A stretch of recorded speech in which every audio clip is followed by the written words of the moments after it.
Primeiro Samuel. O profeta Samuel, né, gente? Lembra lá? Iniciou com Ana, Eucana, Penina, uma gravidez que não podia ficar grávida, que era estéril, e Deus abençoou, e veio Samuel.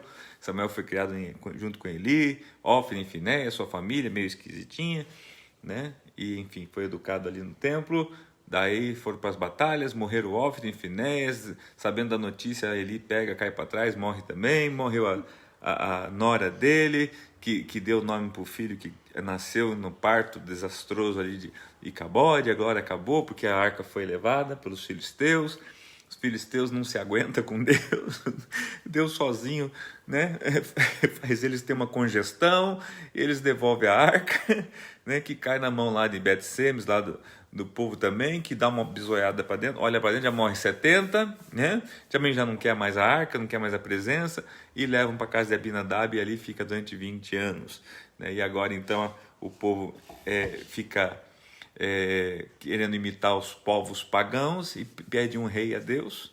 E Samuel, meio bravo, assim, Samuel também já estava uma certa idade, estavam seus filhos, eles não gostavam muito dos filhos de Samuel, que também não era lá muito boa coisa, né?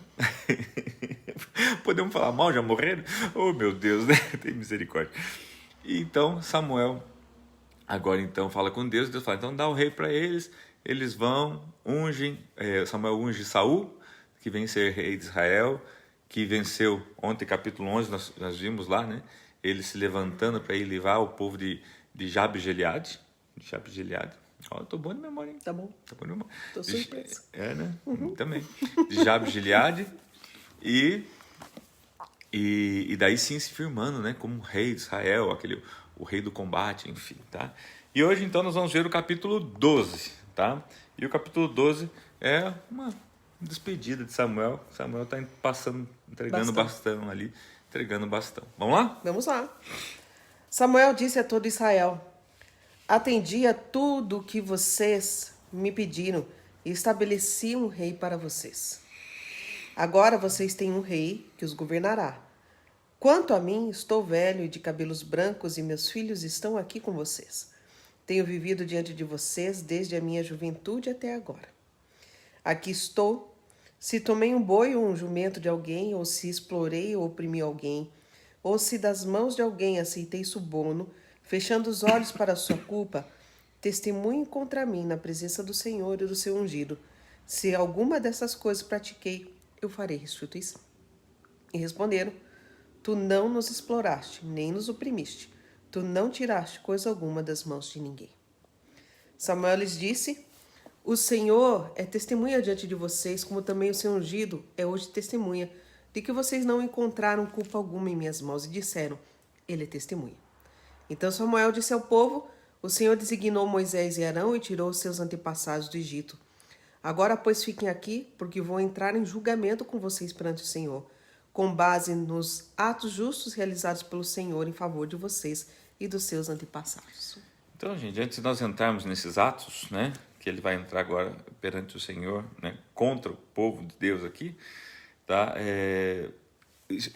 Samuel faz uma espécie de prestação de contas. Ele fala assim: vou deixar de ser o profeta, né, de vocês, estou me aposentando aqui, só que antes eu quero passar a limpo algumas coisas. Dentre elas, eu devo alguma coisa? Usurpei vocês? Tirei alguma coisa de vocês? Tirei alguma coisa? Se tirei, estou dando a todos vocês, né, a oportunidade de falar para mim restituir. Fale agora. Aqui a gente vê o quê, amor? A honestidade, o temor, né, a seriedade de um homem de Deus que tem uma convicção interna, pessoal, de que nunca lesou ninguém. Porque é óbvio que a pessoa que tem uma convicção ou uma consciência que levou os outros jamais vai fazer isso, né? Mas pelo menos ele internamente, eu creio que eu nunca lesei ninguém, mas se lesei, né, tirei alguma coisa, faço questão de restituir. Lembrando, irmãos, que naquela época ele era um juiz em Israel também, né? Então, e não estava só na mão dele o poder espiritual, vinha também os poderes de demanda, as riquezas, as ofertas que eram demandadas para sacrifício, tudo isso. Então, assim, ele precisava realmente assim descansar em paz, né? Então aqui ele apresenta essas demandas, o povo fala: não, fica tranquilo, você não nos deve nada, né? Somos gratos, enfim, então a gente fala, então tudo bem. Então agora, como meu último ato, né, na posição que estou, eu vou demandar contra vocês, né?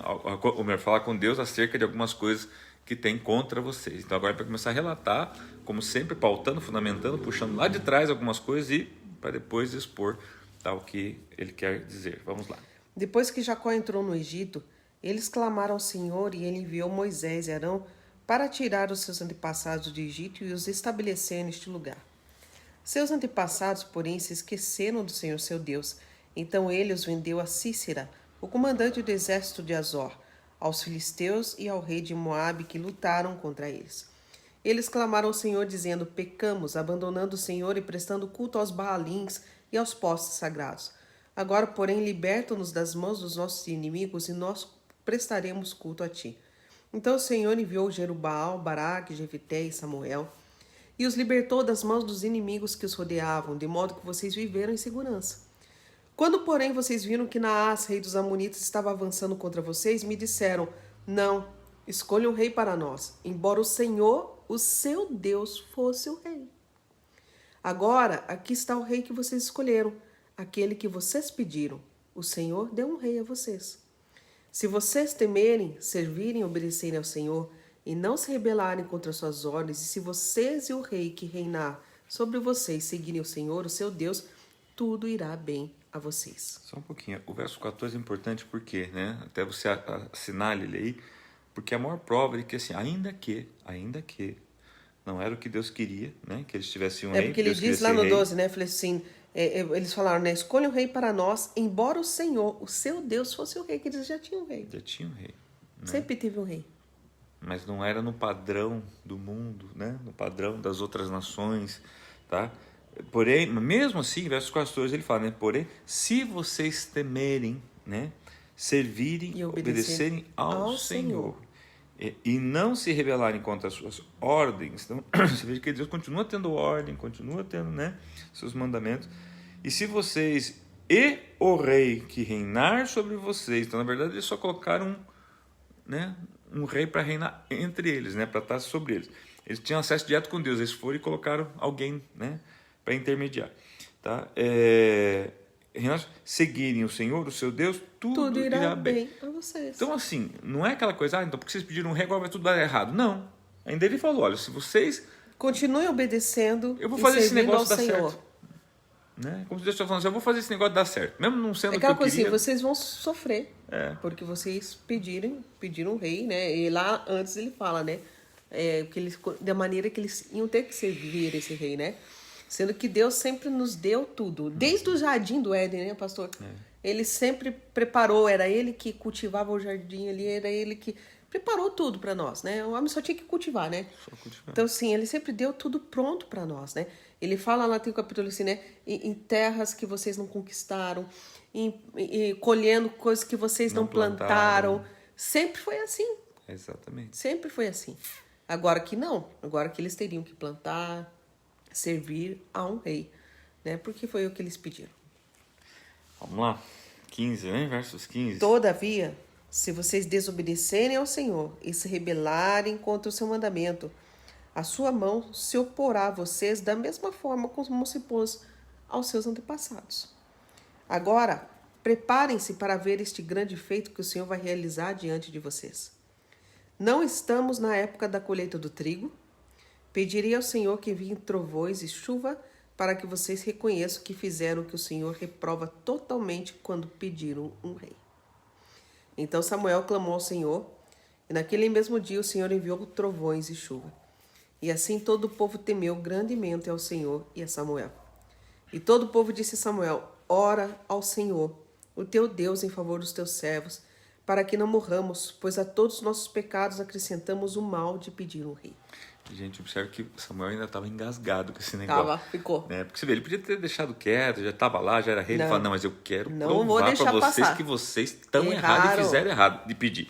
Então eu vou orar a Deus aqui e se... Né? Ele pede se um vocês sinal. Fizeram realmente errado, como eu estou dizendo que vocês fizeram errado... Vai trovejar, vai chover. E fala da época que era uma época de colheita, porque a época de colheita não era época de chuva. Né? E daqui a pouco, né? Deus responde do céu e o povo vê que que realmente... Daí o povo daí fica com medo, né? Então ore pela gente, né? Para Deus perdoar por a gente ter pedido um rei. É sempre assim, né? Sempre assim. Sempre a gente faz as besteiras, depois, né? Ore para mim. Glória a Deus. Respondeu Samuel: não tenham medo. De fato, vocês fizeram todo esse mal. Contudo, não deixem de seguir o Senhor, mas sirvam ao Senhor de todo o coração. Não se desviem para seguir ídolos inúteis, que de nada valem nem podem livrá-los, pois são inúteis. Por causa de seu grande nome, o Senhor não os rejeitará, pois o Senhor teve prazer em torná-los o seu próprio povo. E longe de mim esteja a pecar contra o Senhor, deixando de orar por vocês. Também ensinarei a vocês o caminho que é bom e direito.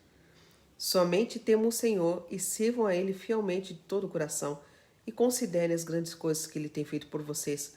Todavia, se insistirem em fazer o mal, vocês e o seu rei serão destruídos. Eu chamo a atenção aqui o verso 23, né? Que ele fala assim: longe de mim esteja a pecar contra o Senhor, deixando de orar por você. Aqui entra a consciência de um homem e uma mulher de Deus. Porque assim, por mais que você queira esganar, né, aquela coisa, o que você foi fazer, menino? Né? Que vontade de surrar. Né? Ele diz assim: mas eu não vou deixar de orar. Vocês são meninas dos olhos de Deus. Deus ama vocês. Então, eu não vou pecar contra o meu Senhor. Ele sabe que é um pecado contra o Senhor, não contra o povo. Tipo assim, aquela coisa... Orar pelo próximo, irmãos, você orar junto conosco, né, às 7, às 15, às 20... Sabe assim, seria um pecado contra o Senhor nós não orarmos e intercedermos pelos outros, pelas pessoas que... Não é por nós. O que a gente vinculou que a oração tem que ser para nós, né? Se eu estou precisando de alguma coisa, eu vou orar. Não. Né? Na verdade, a gente até precisa de alguma coisa porque a gente não está orando pelos outros, senão a gente nem precisaria. Né? Porque Deus cuida das nossas coisas enquanto a gente está trabalhando. Nosso trabalho é esse, interceder pelas outras pessoas. Então, você veja que Samuel falou assim: eu não quero eu pecar, né, contra o Senhor, deixando de interceder por vocês. Mas eu vou adverti-los. Né? Se vocês fizerem as coisas erradas, então, todavia, se insistirem em fazer o mal, ele usa essa palavra, vocês e seu rei serão destruídos. Quer dizer, vocês, o rei que Deus colocou, que vocês pediram, vão ser destruídos. Gente, é um tempo, eu quero aproveitar esse texto aqui, o contexto dele, para chamar você, chamar a igreja, chamar o povo de Deus, tá? Para perto dele, ao arrependimento. Irmãos, não está na hora mais de você ter interlocutores. Entenda o que eu estou dizendo. Não está na hora mais de você viver de mandingas, viver de trabalhos. Eu tenho, não sei se eu comentei com você, amor, às vezes eu deixei escapar, mas às vezes, assim, está me dando até uma angústia, irmãos, às vezes ver, né, algumas poucas, né, lives, assim, que às vezes a gente vê assim, o pessoal insistindo com as bases de troca, né? O que eu chamo de base de troca, né? Né? Você tem que fazer parte aqui da campanha tal, né? Vamos aqui subir o monte, vamos não sei o quê, porque Deus vai abençoar. Gente, não é mais tempo disso. Não estou dizendo que não houve o tempo disso. Agora é tempo de arrependimento e tirar as interlocuções, tirar os que tem no meio, esses reis humanos que a gente estabelece para conectar a gente a Deus. Mas precisa para poder conectar, é o ponto de contato, né? Para poder conectar a Deus. Gente, Deus já mostrou quem é, Deus já mostrou o que Ele faz, Jesus está aí às portas, é tempo de nós realmente voltarmos para Ele em arrependimento, choro, ranger de dentes. Está aí, estamos passando em um cenário terrível, né? Não é no Brasil, mundialmente, onde todo dia, né, se parte alguém, né? Enfim, então não é mais tempo de nós brincarmos, não é mais tempo, não temos mais tempo, não é que não seja, não temos mais tempo. Tá? E não espere o teu tempo acabar para você decidir ter tempo. Que é sempre assim. Né? Quando, sabe assim, aquela coisa assim, se eu soubesse eu tinha mudado. Se eu tivesse mais um dia, né? Mais um ano de vida, eu faria tantas coisas diferentes. Gente, não espere isso. Né? Então, faça o seu melhor hoje. Ofereça o seu melhor hoje a Deus. Seja como Samuel. Né? Devia alguma coisa para alguém? Então me diga que eu quero acertar com você. Né? Talvez você tenha pessoas que você tem que pedir perdão, né? Liberar perdão. É tempo de se passar uma régua, viu? É tempo de se colocar em dia.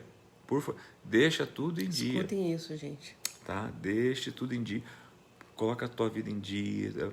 Pastor, mas eu estou devendo lá na mercearia do Zé da esquina, né? Conversa com o Zé, não tem como pagar, conversa com o Zé, não vou poder pagar agora, tá lockdown, mas enfim, mas dê uma satisfação. Olha, é tempo de... Lembra algum tempo atrás, quase um ano atrás, 2, que eu falava, gente, Deus está vindo com justiça, Deus está vindo com justiça. Lembra? Eu falava assim, aumenta a justiça, Senhor, em nós, né? Menos de mim, mais de ti. Foi um ano muito pregado sobre isso, né? Lembra? Então, tá chegando a justiça, gente. Tempo de justiça, preste muita atenção nisso. A Bíblia fala que tempo de justiça é tempo de foice, é tempo de colheita. Tempo de colheita. O que é o arrebatamento? Colheita. Entendeu? Quem está ligado no Espírito entende o que eu estou falando. Tá bom? Se vemos à tarde, às 15 horas, né, pastor? Hoje é nosso, né? É nosso. Hoje é sexta, é nossa. Né? Às 15 horas, tá bom? E depois às 22 horas. Um beijo no seu coração, né, pastor? Que Deus abençoe. Vamos lá cumprimentar rapidinho aqui?